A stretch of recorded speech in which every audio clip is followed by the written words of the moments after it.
Hello, my friends. Thank you for joining me. Let's go to 2 Timothy 2, verse 26. This is another 5 minutes of faith.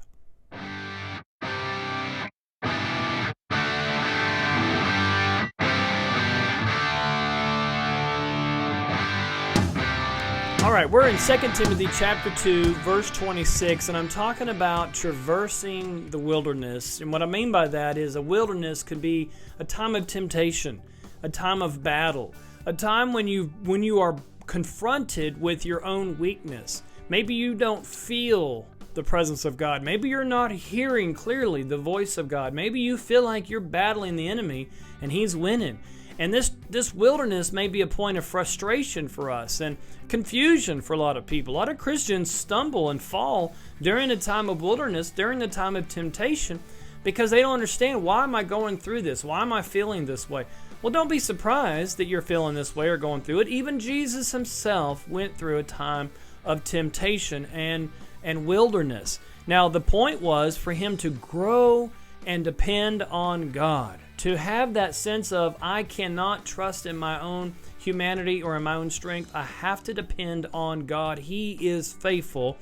That is the same lesson for all of us to learn as well. In 2 Timothy chapter 2, verse 26, it says that they may come to their senses and escape the snare of the devil, having been taken captive by him to do his will. Listen, the only way of escape from the devil's snare is pure submission to God. When you submit to God, there is nothing the devil can do to take you down, to take you out, to crush you. You may be pressed, but you're not crushed. You're not abandoned. God is with you. You may feel that way. That's what that wilderness experience is like.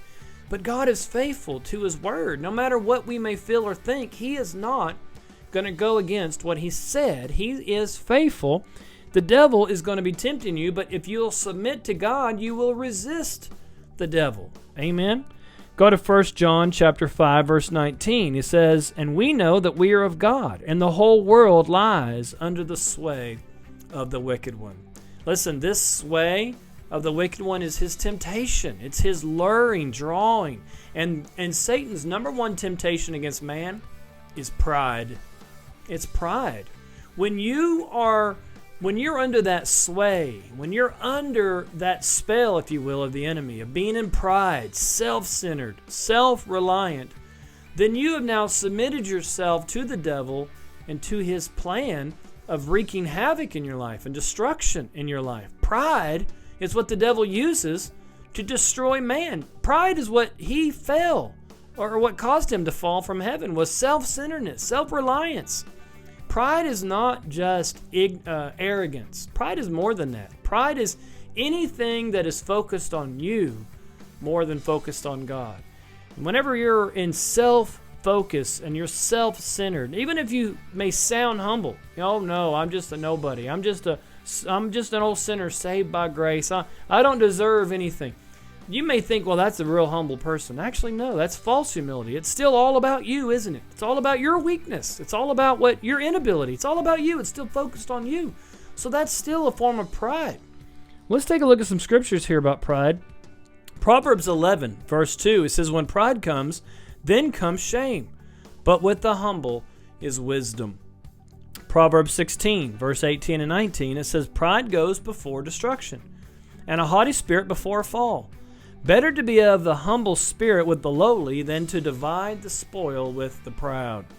In James chapter 4, verse 6, it says, "But he gives more grace.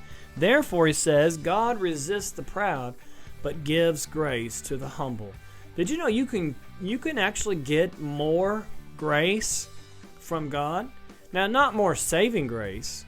That was done on the cross, and when you accepted Jesus, you got that. But there's a grace for ministry. There's a grace for walking with God. There's a grace for living this life out. There's a grace for whatever God has called you to. And the more we submit to God, the more of that grace He'll manifest in our life. The more of His strength will manifest in our life. When we trust in Him, even whenever you're in a time of wilderness and it may be confusing and you don't have all the answers and you feel weak and you realize how weak you truly are after your own self, after the flesh, But you've chosen now to submit to God and trust in Him. He's going to have a tremendous amount of grace poured out on you because now you are being humble to receive and walk in His ways, not in your ways. That's what pride is. This is what the devil's going to try to get you into, is pride, self-centered, self-reliance. Don't let him do it. Be wise to escape the snare of the enemy. Amen. Thank you for being with me. I hope this has encouraged you. This has been another 5 Minutes of Faith.